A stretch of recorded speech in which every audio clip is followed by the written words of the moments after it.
Oh man. Dude, look at that. There's a local legend about a secret cave in the Owyhees that saved the lives of dozens of people during the bloody Bannock War of 1878. But the location of the cave and the story has been lost to time. So I set out to find the cave and see if the legend is true. And what I found blew my mind. Venture to Roam is partnered with the Range to Ranch Retreat. This year's Adventure Summit takes place June 18th to the 21st at the Brundage Mountain Resort in McCall, Idaho. This multi-day base camp event features curated trail rides, educational classes, community gatherings, and those serendipitous moments that only happen when like-minded folks come together and explore. Use code RRRV2R to save $25 per ticket. In 1878, the Bannock tribe went to war against all white settlers in the southern part of Idaho and Oregon. Their outrage was caused by a mix of miscommunications and failings by the US government, with the final straw happening when settlers let their hogs eat and ravage the Camas Prairie, an important food source for the Bannocks. Led by Chief Buffalo Horn, they set out toward the Owyhee River to rendezvous with their Paiute allies, killing anyone who was in their path. Legend has it that the first homesteader in this part of Idaho, Abraham Robertson, hand-dug a cave that dozens of people hid in to escape the wrath of the Bannock War Party. And I wanted to see if the stories were true. After months of research, I started my hunt for the cave in the JP country of the Owyhees.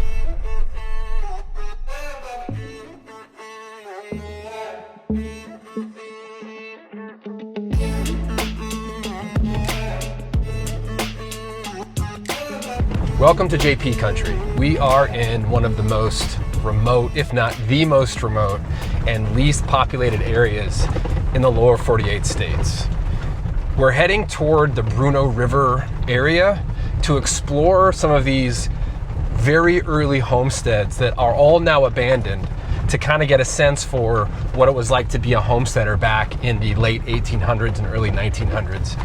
And our plan is to explore these places and then find this cave where a lot of these homesteaders hid from the Bannock Native Americans during the Bannock War of 1878. So we got a lot to discover on this trip, but this is really, really remote country, and I'm glad I'm out here with a friend. I'm here with Lance, who's driving his Ford Bronco Raptor, and Chris in his Jeep JKU will be joining us tonight. However, he just installed a new tie rod, and a tie rod is the thing that connects your two wheels in the front, which is really important. We've got one from Metal Cloak, which is just about the best you can get. It's super strong. It looks cool because Metal Cloak has a zinc oxide finish on it that makes it gold. And I helped him install it. We installed it not too long ago, but then he needed to go to K Suspension, which is the best Jeep shop in Idaho as far as I'm concerned. They're the only people I ever let touch my Jeep. But they are going to take a look, make sure that the alignment's not screwed up, make sure that our install wasn't too bad, and hopefully he'll get done with that and be able to join us at camp this evening. But for now, we're heading about another 20 miles or so into the JP before we hit Sheep's Creek. And we're gonna start at Sheep's Creek and explore some of the homesteads around there, and then we'll cross over to the Bruneau River tomorrow. So here's hoping the roads are okay, we have some adventure, and we find some homesteads.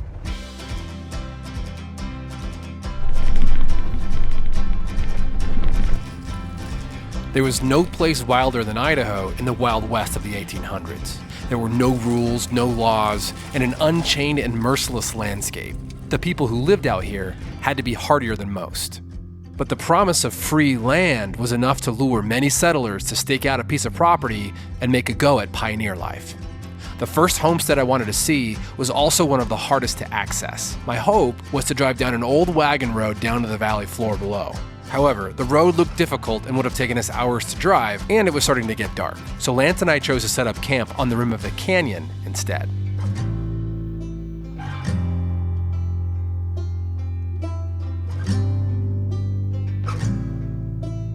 Lance, this is a new tent, yeah? It is, so I'm still feeling out the quirks. What kind of a tent is it? This is inspired Overland's new design, the Trail Peak. Okay. Oh, I see. So it gives you like full kind of, I don't know, head room and foot space. You comfy? I love it. Well, we didn't make it quite as far down as I'd like to, but we still have a great campsite. And even though I didn't get down to see the homestead tonight, maybe we can get down there in the morning, or at least fly the drone down there and take a look at it. It was homesteaded by a guy named Fred Robertson, who is the son, I believe, of Abe Robertson, who settled on the Bruno River in 1869. I'm hoping to get a little bit more into that tomorrow.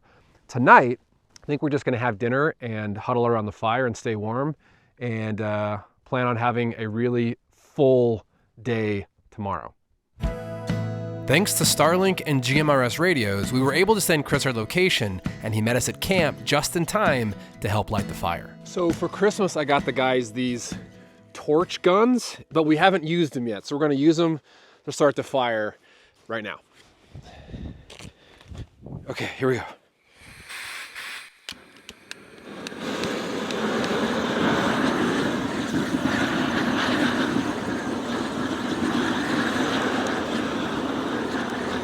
Yeah. Works. Hey, turns out they work. Oh my God. It was like a fire NATO. It was like too hot. Like we just killed all the wood. I was like, my pants are gonna melt.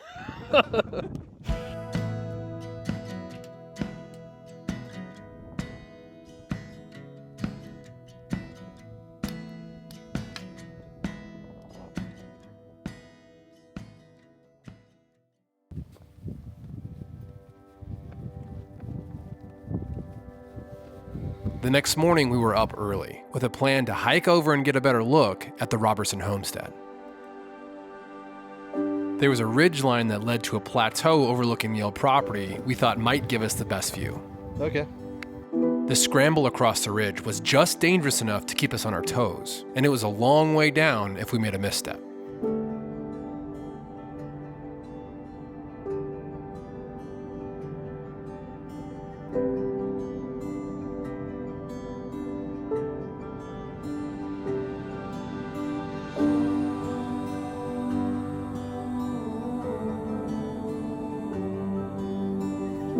That said, it was hard not to get taken in by the early morning light and the beautiful valley below.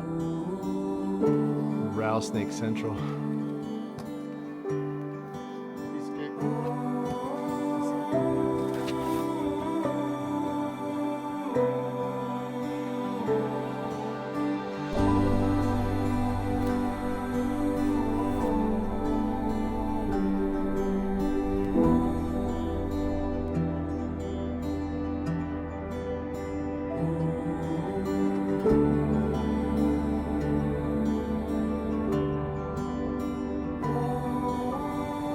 This property was originally developed by Fred Krause and sold to Fred Robertson in 1912. There's not much left of it now, but if you look hard enough, you can still see evidence of pioneer life.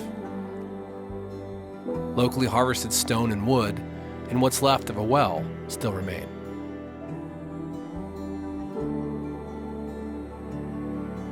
Fred Robertson married Mary Idaho Lewis, sister to Elsie Lewis and Betty Lewis, names you'll hear about later.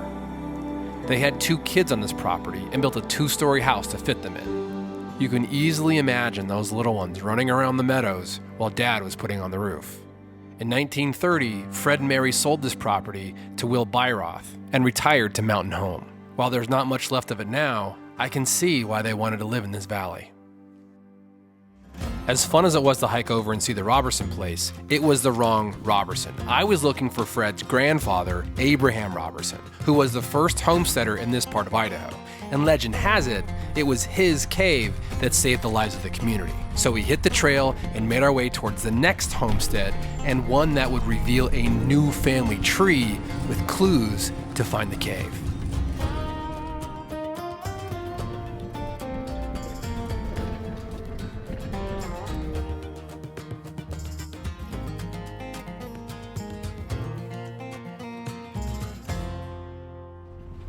So believe it or not, this part of Idaho was considered prime homesteading land for ranchers. Now, where we are now, we're up on the top layer, and it's this super arid, dry desert with nothing but sagebrush. So it's harsher up here. The summers are hotter, the winters are colder. But down below in these creek valleys and river valleys, there's lush green grass, like very tall for the cows to eat. There's lots of water to supply for gardens if you wanted to grow your food. And it's just of like two different worlds exist out here at the same time. And so right now we're cutting through the top layer, but I'm hopeful in the next few minutes we're gonna drop down and we're gonna see what it's like to be down in the valley of Sheep's Creek. As rough as some of these roads were on the side of the canyon, they would be child's play compared to what we'd experience later in the day. So even though we didn't know it at the time, this was the easy road. You're gonna have to nail me down.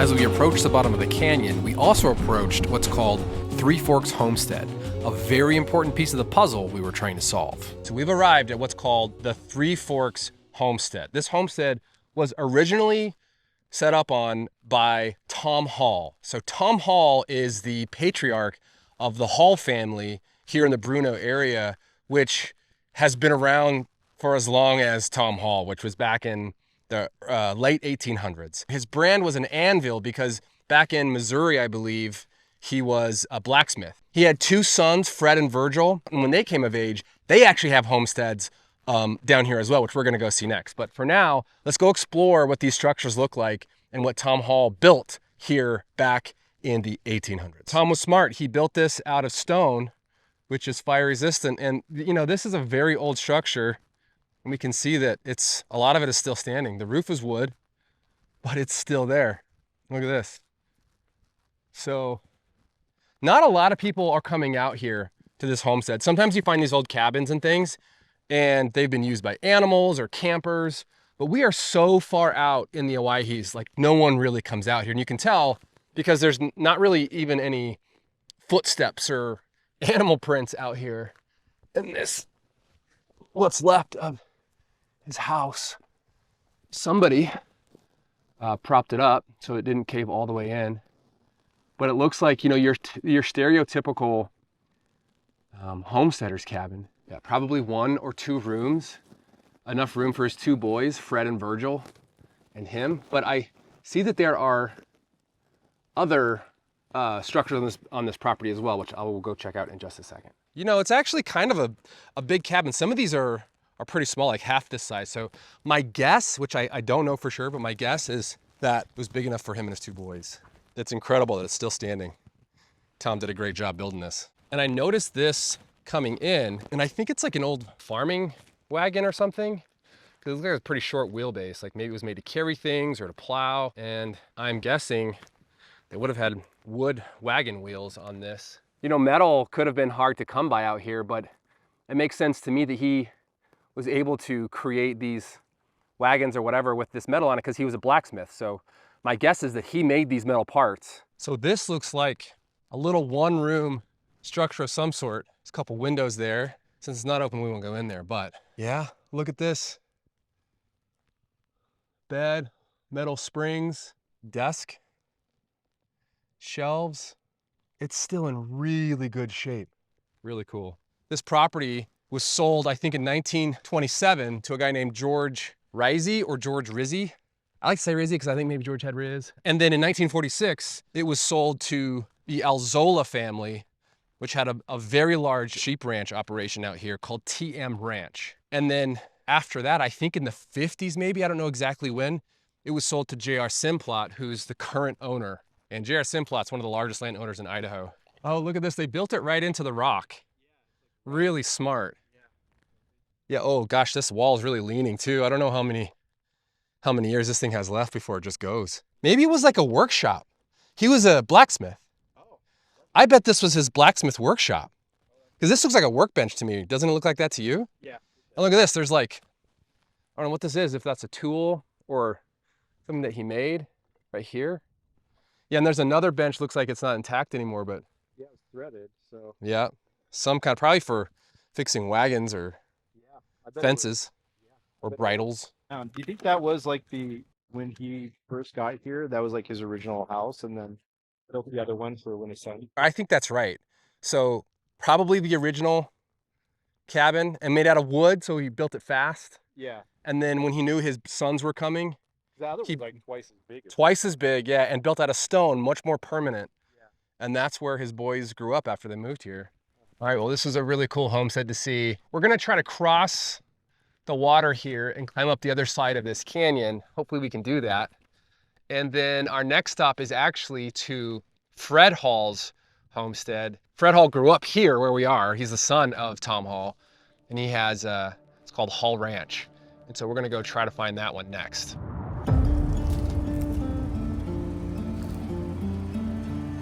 I didn't know it at the time, but the Hall family homesteads would be a direct link back to the Robertsons, and it all came down to a pair of sisters who got married on the same day.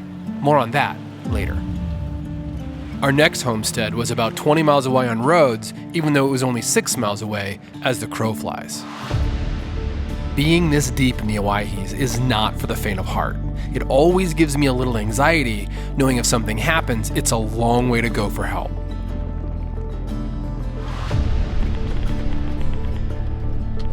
So we're out here visiting these homesteads, and I thought it might be interesting to talk about what a homestead actually is. Not everybody knows that. So back in 1863, I believe, Abraham Lincoln signed into law a law that was passed by Congress, the Homestead Act. And the Homestead Act basically said if you moved west within certain western territories, you could claim up to 160 acres of land, and the government would give it to you at no cost as long as you made improvements on that land over a certain period of time. So some of the requirements were you had to plant so many trees, or you had to put a garden in, or have so many livestock, had to build a house on the property. So you couldn't just grab land and not do anything to it. They wanted you to move there and live there. And so that's how they incentivized a lot of people to come out west. And that's how all of the places that we're seeing today were settled. Usually they had already lived there for a couple years before they were officially awarded the land. So, you know, there's a period of time when they didn't own the land, when it wasn't theirs. They were just kind of camping out, making improvements on it to make the application for the Homestead Act go a lot faster when the time came. This is Fred Hall's homestead, also known as Hall Ranch. And Fred was the son of Tom Hall, whose homestead we just came from. He married Betty Lewis. They had 5 kids. So I think maybe 7 people fit inside that little house over there, which is still in pretty good shape. They developed these meadows. They had a ranch out here, and it was described as like a very nice, upstanding family and ranch of the time. So let's go take a little bit closer look and see what's left of that house. So as we're getting a little bit closer, this does look like actually a bigger house than I thought. And it looks like there was an upstairs, because there's a window above the door here, which makes me think that's maybe where they had the kids sleeping in a loft or in bunk beds or something like that. Clearly there's a second story. The floorboards here, I mean, not a big second story, but big enough for kids probably. Yeah, here's the stairs. Oh, look at how steep and narrow those stairs are. Those are not OSHA approved. But there is a little closet under the stairs, just like we have in our house. This looks like it was maybe a really nice house at one point.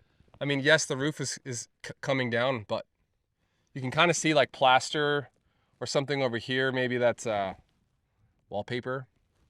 You can imagine it with wallpaper and plaster, or with like the seams between the wood planks sealed.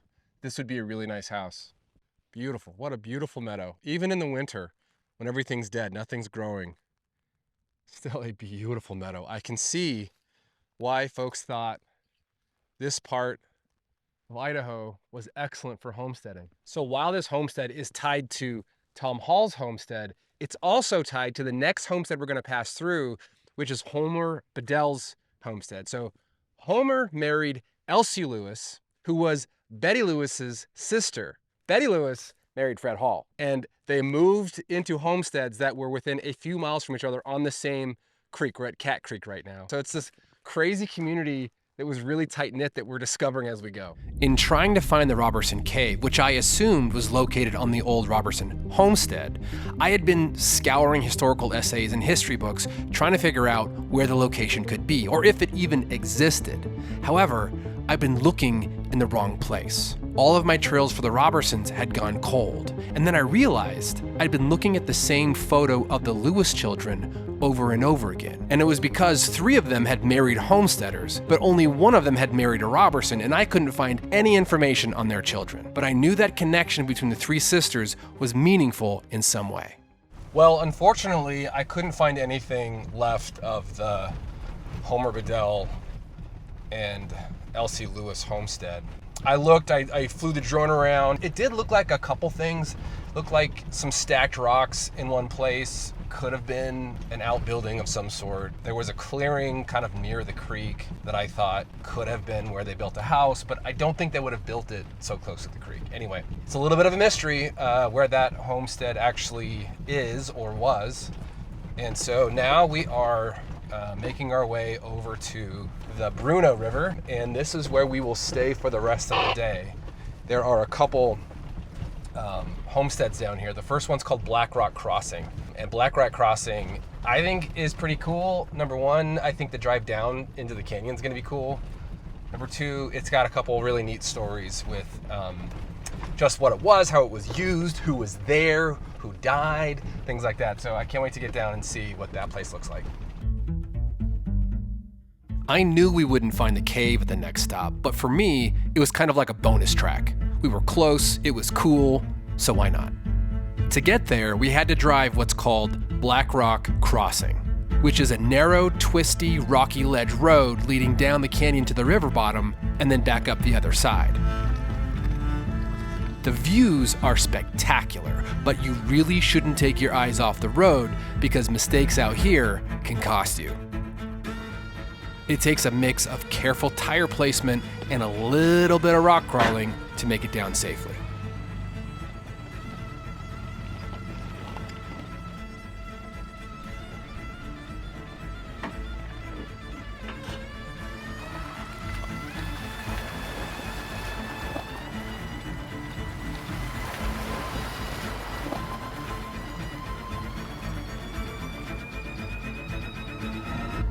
Welcome to the Black Rock Homestead.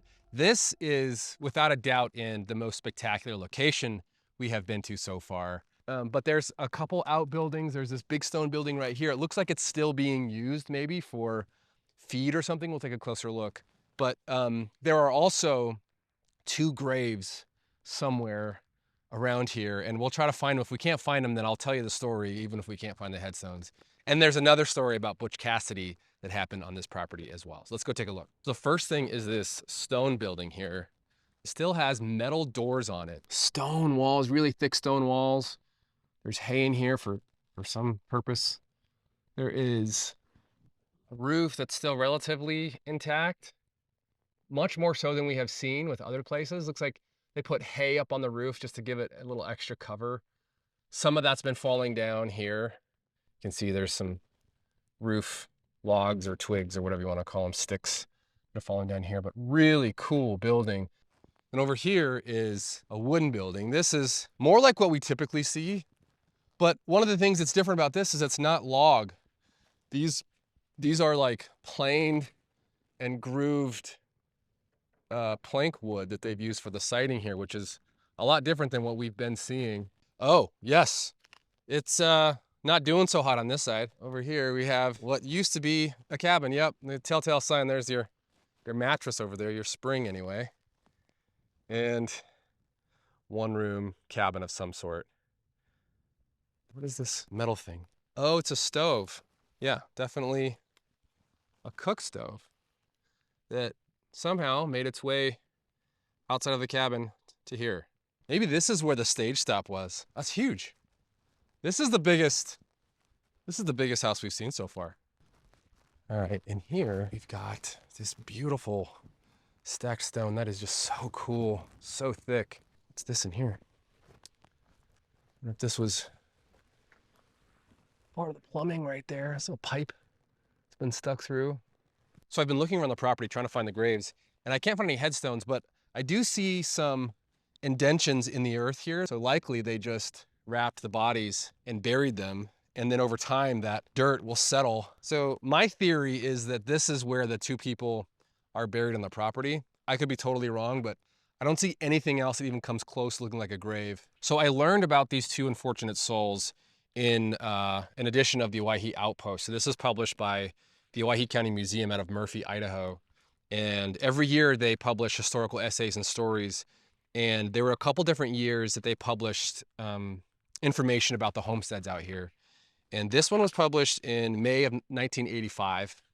And it was written by Arson Alzola, who was one of the Alzola kids that was part of the TM Ranch. That was a huge family out here.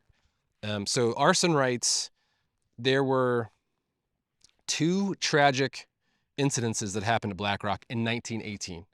The first was that of a sheep herder who contracted rabies during a rabies epidemic. And according to this, he became so violent that they had to tie him to a bed where he had a terrible death of rabies, which is not something you hear of very often. The other is a man named Ennis Ascarius, who camped here one night, and after consuming a can of spoiled tomatoes, he died of probably botulism.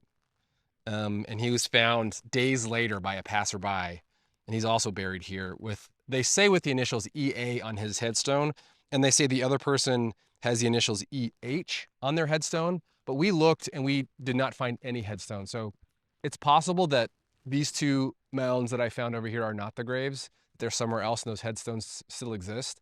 It's also possible that the headstones were here at one point and have fallen over or been vandalized or something like that. And so anyway, those are the two tragic deaths that happened here at Black Rock, apparently around 1918. The other story about Black Rock Crossing that's in this 1985 Owyhee Outpost has to do with Butch Cassidy. So Butch Cassidy had just robbed the bank in Winnemucca, Nevada, and he was making his escape back to his hideouts in Wyoming.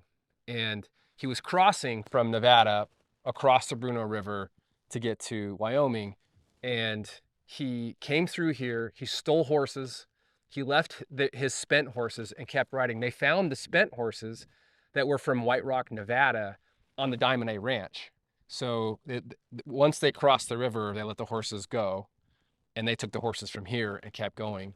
And legend has it that there is part of his loot is buried somewhere on the Black Rock property.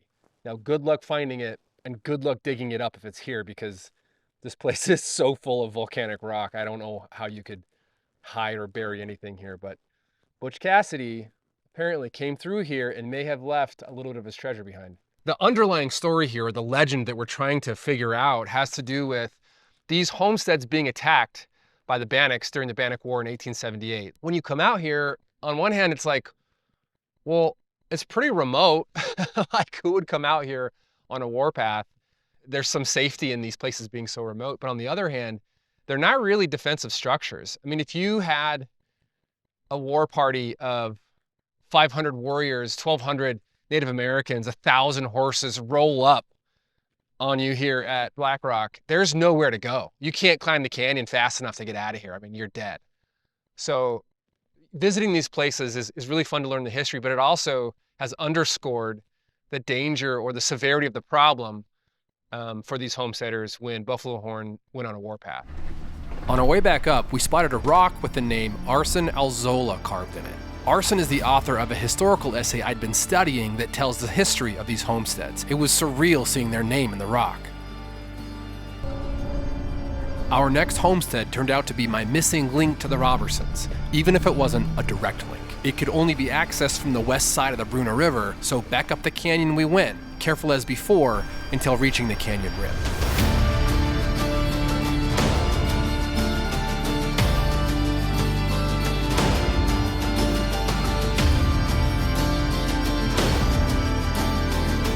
As we approached the drop down the canyon, we were tired, it was getting dark, and the road was in much worse shape than we'd hoped.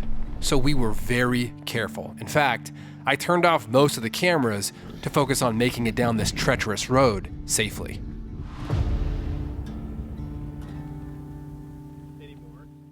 Whew, what a day. Made it to camp.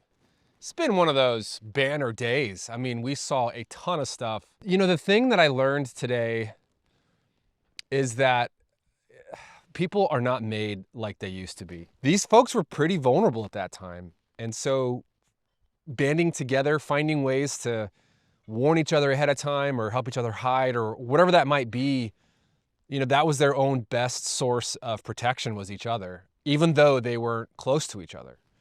And so tomorrow we're gonna try to find this cave, and it's where dozens of people were hid when the Bannocks were on the warpath and killing other homesteaders around here. So I'm hopeful to make it there tomorrow. Tonight, we're gonna have some steak, we're gonna have some bourbon. I'm probably gonna go to bed early. I mean, I think we're all just totally wasted from what a long, awesome day it was. Dinner well earned today. Yeah. Dinner well cooked. Nicely done,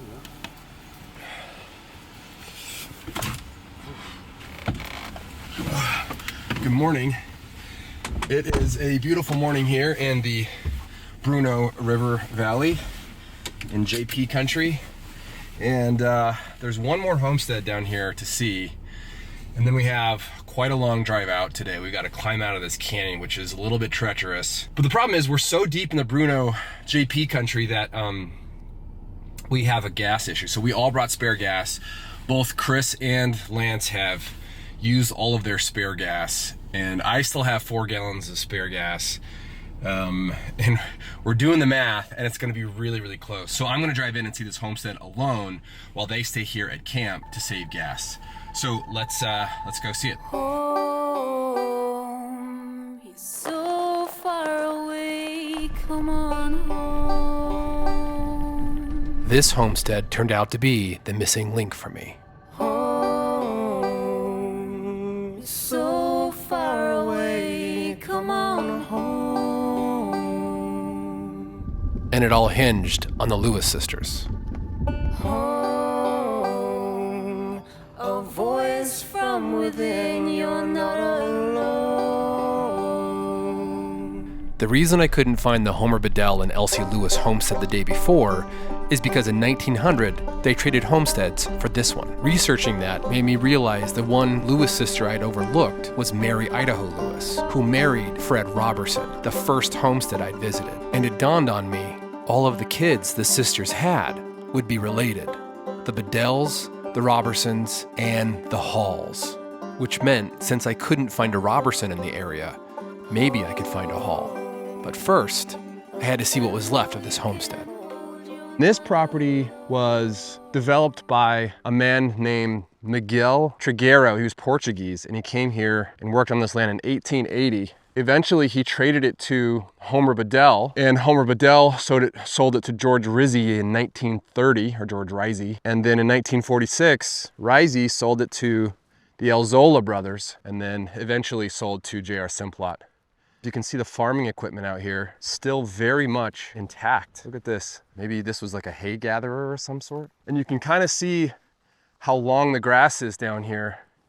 This whole valley is called or referred to as the Valley of the Tall Grass. And if you think about what's happening down here by the river, now it's winter, so nothing's really in bloom, but it's lush green down here in the growing months. And this grass just grows and grows and grows. And it is like it's like a very special place. Yeah, look at this. Still very much intact. I'm guessing this was towed behind a horse or a mule. They didn't really have automobiles. It's almost like they just were using it yesterday. Let's take a peek inside the cabin. It's got kind of, you can see 2 rooms. There's a seam right there of logs. And that could have been like a later addition of some sort. Let's see what we got in here. Yeah, this looks like, maybe this is a bedroom. And then this was the main room. You'd walk in, you'd have probably kitchen, eating area, sitting room, kind of all in one. You can kind of see the cliffs above through the roof right now, which is a nice feature currently. And this looks like a feeding trough of some sort that's just been placed in here. I'm not sure that's supposed to be here. Yeah, I'm not gonna risk walking on that. Do not want to damage this place. Big windows. Those are big windows, especially for these kind of pioneer cabins. Yeah, there's a doorway here. That's to the second half of the house, which is back here. It has its own door. That's interesting, which makes me think it was maybe living quarters for somebody else, or could have been storage, I guess, that maybe wanted to access. You can see there's a doorway. Come in here, a doorway to the next room. This is just found material, sticks, branches that you use to make your roof. It's just like the definition of living off the land. All right, here's another room back here. This one also has a doorway from the inside and a doorway to the outside. A very small window. Well, actually it's wide enough, isn't it? It's just not very tall. Looks like a sink in there, pan of some sort. Some more metal stuff in there. Maybe this was the bathroom. Wow, look at this. This must have been a big barn or utility building of some sort. I mean, it's pretty big. It's got this other piece of farm equipment. This is very similar to the one that we saw earlier. Some kind of a harvester. Yeah, it looks like a harvester. Look at that. I bet this could still harvest. This looks like it is in complete working order. A few tweaks here and there, a few connections, maybe a little new wood, and I bet this thing would be up and running in no time. The bloodline of the Lewis sisters is what connected the dots for me. Their children were all cousins, which meant that the cave maker, Abraham Robertson, was the great uncle of the Hall children, a connection that still exists today. I was able to make contact with the Hall family via Starlink and found out they still own land in this area and were willing to talk to me about Uncle Abe's cave and its whereabouts.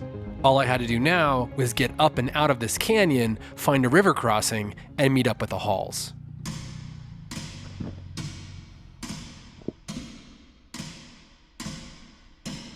The drive out of this canyon is not one for beginners.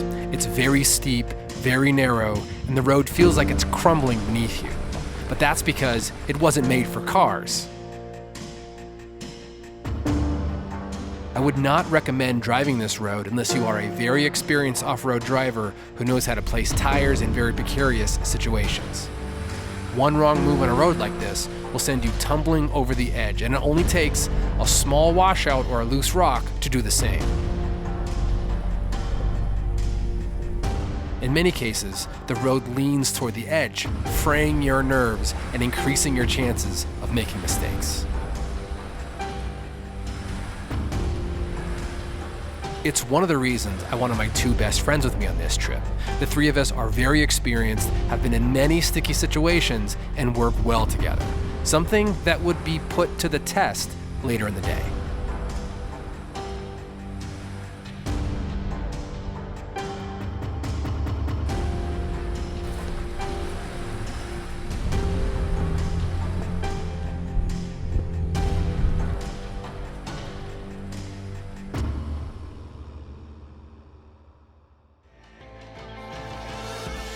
Because we were all running out of gas and running out of time, we headed toward the closest possible river crossing, which turned out to be the most dangerous road of the entire journey.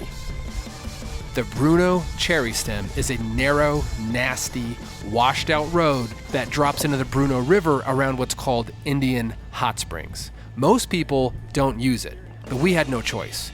We didn't have the gas or time to drive around. We sent Lance down first because his vehicle was the widest at 87 inches.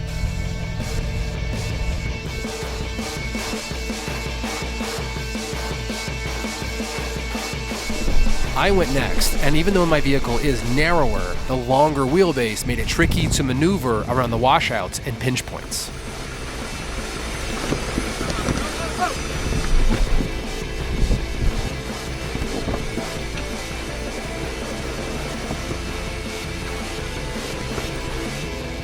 Chris went last with his JKU, which had the best dimensions and probably the best driver too.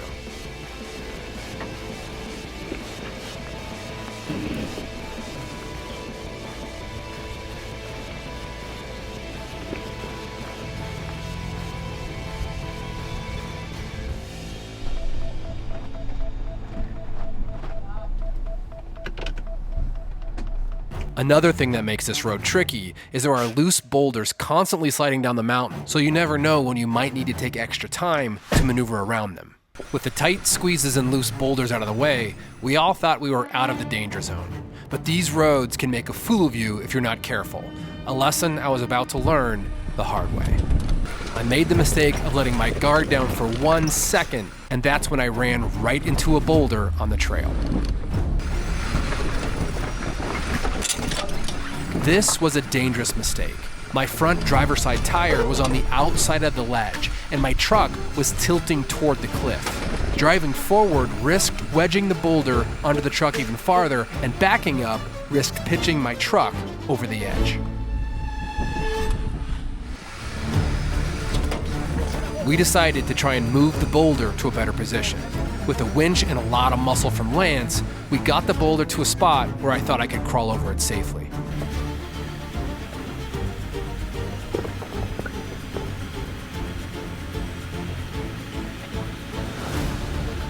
How you feel? You're almost over it. You're almost over it. You're almost over it. Slow down. It's coming down. Sorry, I meant to say down.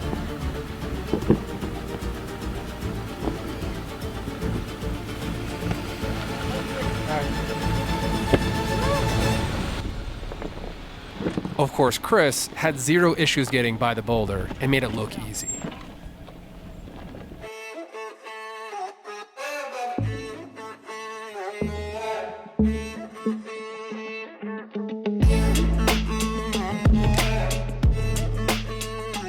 So, Chris, I just got the location of this cave. So I've been chatting back and forth with the landowners, or the relatives of the landowners, because it turns out everyone's related out here.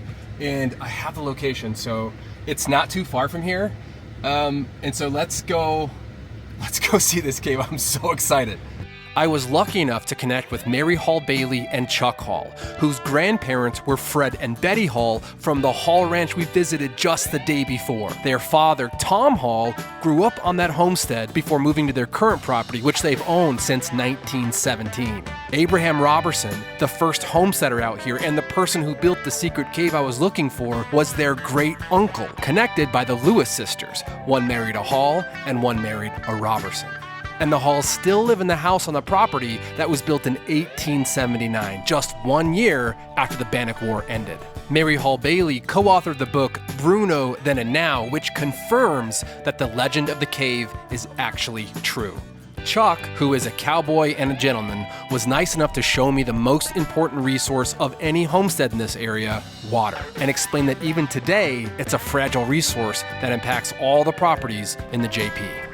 Chuck and Mary are living links to this story, and I can't express enough appreciation for the hospitality they showed me and the time they spent educating me. Getting to know them has been one of the great pleasures of this project. Okay, my information is right. I think the cave is right over here. Oh, I can see something. Look at this. Oh yeah, dude, look at this. Right here. There's something. I mean, yeah. Holy cow. Oh man. Dude, look at that. Did they hand carve this? Yeah, Cut so into the rock? Is that yeah, that's what I read, and that's what Mary Hall Bailey confirmed, and Chuck Hall, her brother, that A. Roberson and his sons hand dug this. Let's go in and look. Yeah. Oh my gosh. Whoa, it's huge. Dude. Oh my gosh, look. Dude, this place is a little creepy. Hold on, I'm gonna see if I can change the camera so we can see a little bit better. Okay, there we go. Now we can see in here just a little bit better. So there's like one long cavern here that goes way, way back. Wow, this is super creepy. But also like, whoa, oh, there's water in here. Yeah. Oh yeah. There we go. Yeah, a little bit of water. That's probably why they have some of the wood plank boards there. Oh, yeah. And so this just goes straight back. And then dead ends. Dead ends, and you can see, dude, you can see like the pick marks on the wall. Yeah. Like see how the wall's pocked? Yeah. That's from picks. Man. Like picking out the sandstone. Yeah. Must have taken them forever. And then there's these rooms. You can stand up, can't you? Right here, yeah. Well, can I stand up? Yeah, this is something else. Oh, you can hear like the echo of the voice on the sandstone. Oh my God, look at this. Dude, it's like scrapes on the sandstone. Look at this. The pick marks from them picking out chiseling the ceiling. And people have inscribed their names here over the years. I wonder if it's family members or maybe high school kids who find out where this place is. But like no one really knows where this place is. Yeah, it's not like vandalized. There's no like spray paint. There's no trash. No. Yeah. So here's one of the caverns, one of the rooms. And then, oh, look at this, dude. There's a porthole over there. Yeah, that goes through and looks out. Yeah. Well, this would be a great defensive location if you're trying to hide out from attackers. Yeah, just cover up the entrance. Yep. What do you think? This is a perfect way to end this trip. You can't top it. Dude, we found this cave, man. Give me some right there. All right. I guess I should tell the story of what happened in this cave. Okay, so let me tell you what I've learned about this cave. So number one, as we talked about earlier, Abe Robertson and his kids picked this cave out of this sandstone hill, but they did it because they wanted to build a cellar. So he was the first homesteader out here, the first settler, like white settler in this part of Idaho. And he leveraged the hot springs coming off the Bruno and the water sources around here to create a lot of produce that he could sell to the Silver City miners. That was a lot of what he did when he first got here. And so this was actually created to store all of his vegetables, to keep them fresh for a long time so he could keep selling vegetables even into like the cold seasons when those products were out of season, and make more money doing it. When Buffalo Horn declared that he was going to eradicate all the settlers from the land, they got word from their friend Bruno John. Bruno John was a Shoshone Native American, and he was also friends with Buffalo Horn. Well, he had gone to the Camas Prairies for a big meetup that they had where they would get together and have fun, trade, talk about stuff. Well, at this meetup, he saw that Buffalo Horn was really agitated, and Buffalo Horn said he was going to, declare war on the settlers, and Bruno John tried to talk him out of it, and Buffalo Horn basically said, if you get in my way, I'll kill you too. So Bruno John takes off with his family and gets over here as fast as he can. In fact, he tries to cross the Snake River, but the ferry boat's on the other side of the river. So he takes 2 planks of wood and he swims across the Snake River, and this is in like May. Like, river is high in May, so this is a really dangerous swim. He gets the boat, comes across, gets his family, gets over to this side of the Snake River, and gets here in time to warn Abe Robertson and his family that the war path is on its way here. Robertson says, help me warn everybody else, because of the community here. He could have very easily said, thanks, we're going to the cellar and to hide, but he didn't say that. He said, get everyone else you can here as quickly as possible. We're gonna hide in the cave.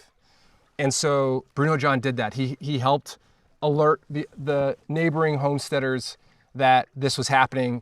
I think there were 27 people who got into this cave, and they had a sentry on top. So they had somebody on top looking out for the war party, and they sent runners out to warn the homesteaders that were a little bit farther away. And one of the runners got caught by the war party and killed and didn't make it back. And one of the homesteaders that they tried to warn said, no, I'll be fine. I've got a good relationship with the natives here, with the Indian tribes around here. And when the war party showed up to his homestead, he opened his cabin door, and before he took 2 steps, he had 2 arrows in him. That's how dangerous it was to be in the path of this war party at the time.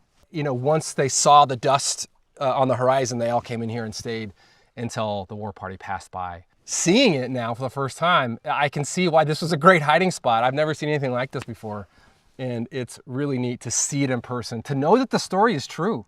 This is a true story. How crazy is that, to be living here and then all of a sudden somebody shows up and they're like, hey, there's a war party that's about to slaughter everyone in their path. And you're like, well, what do I do? Where can I go? You can't outrun them. And just so happens that Abe had this cave and they all hid in it. So very, very cool. One last thing in this cave, don't try to find it. It's on private property. You have to have permission to come here. And I spent a lot of time in research trying to figure out what it was and trying to figure out who to talk to. Please don't try to follow my footsteps. Don't try to figure out where it is. Just enjoy that this exists and the story is true. Mary Hall Bailey agreed to meet me at the Hot Springs Cemetery after visiting the cave. So I'm looking around the cemetery and I see a lot of names that look familiar to me because I've been studying these homesteaders. Uh-huh. How many of these are your relatives? About 95% probably. So how did that happen?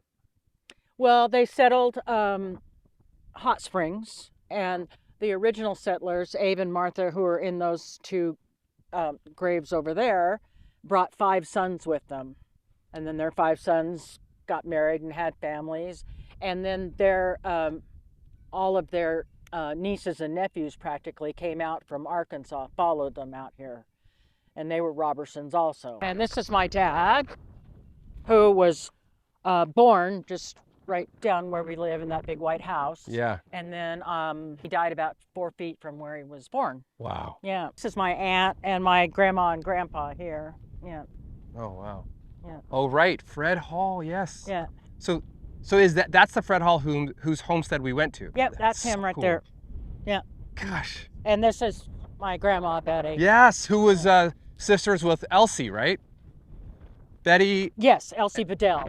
Because Yeah. because the Bedell homestead was just a few miles down Cat Creek from Right. the Hall homestead.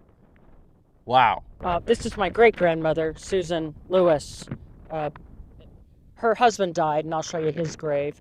And then she married her cousin, but they didn't have any children together. This is my great-grandfather, and he was in the Civil War. He fought in the Battle of Pea Ridge, Arkansas in 1862. The thing that keeps striking me as we have visited all of these homesteads is that it was, in some ways, everyone was really isolated, like very isolated because they're homesteading, and in some cases they're miles apart, but that it's the community that kind of kept everyone going, even if they were miles apart. Yeah, I agree. Yeah.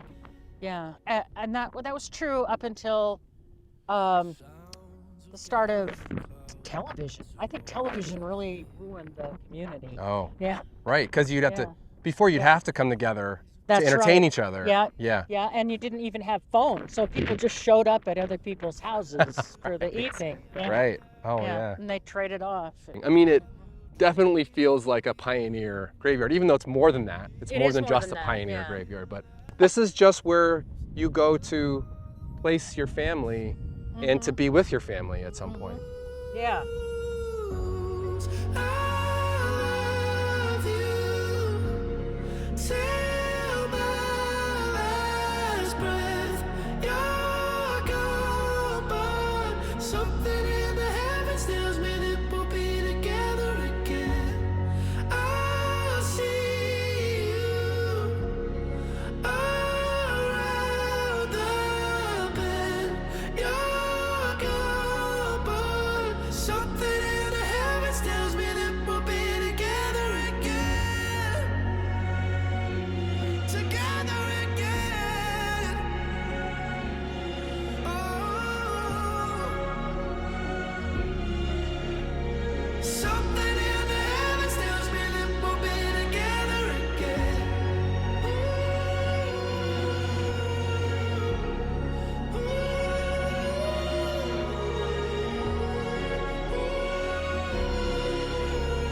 Something in the heavens tells me that we'll be together again. Wow. What an epic adventure this was. I can't remember the last time I packed so much into like 2.5 days. And the thing that I'm taking away from this, from seeing the homesteads, seeing the graves of the people who built those homesteads, meeting their relatives, is that this is a really strong community. It always was, it still is, and it probably will be for a long time. And that idea really hits home for me, that community brings you entertainment, friends, family, safety in this case, and in a lot of cases, brings your life meaning. And that holds true for me, and I hope it holds true for you too. So that's what I'm taking away from this adventure. Until next time, I'm Wolf Adventure to Rome. Thanks for watching.